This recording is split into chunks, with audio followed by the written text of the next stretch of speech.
During the war, Russians wanted to develop a gas that would keep their soldiers awake for weeks at a time. The US already had a version of this, but was much less strong and kept their soldiers awake for a couple of days. Russians thought that wasn't enough. So scientists prepared a concussion that they hope would work. Now all they need was some test subjects. Luckily, they had several captured soldiers from Germany, so they used few of them, promising them freedom.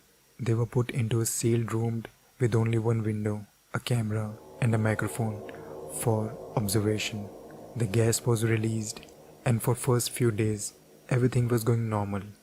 The men were in good spirit, talking about their future lives. Things started to go downhill when they started talking about their previous lives. They got lucky. The Russian released a gas that calmed them down. After the first week, however, things got much worse. The men began to scream into the camera for the good stuff. They had become addicted to the gas. After the scientist explained that the dose was only once a day, the men started to rip their flesh out, huge chunks of it. So they gave them a small dose. It became intensely worse because the camera feed had gone dead. So the scientist opened the door and saw something horrifying. All men were sitting on the floor with several organs laid out in front of them. When they approached the men, they started to fight back, asking for the gas. They needed medical attention fast. They brought in the Russian soldiers to take them to the hospital, which was quite an ordeal, killing 2 soldiers and injuring 3.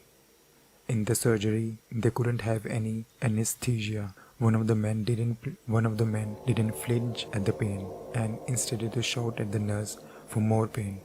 Only one man survived. After the surgery, a psychologist visited one of the men, asked him curiously, "What are you?" The man replied, "I am your darkest nightmare. I am the thing that you hide from at night. I am the devil himself." The psychologist, frightened, and walked away and locked the door. The next morning, the man wasn't there.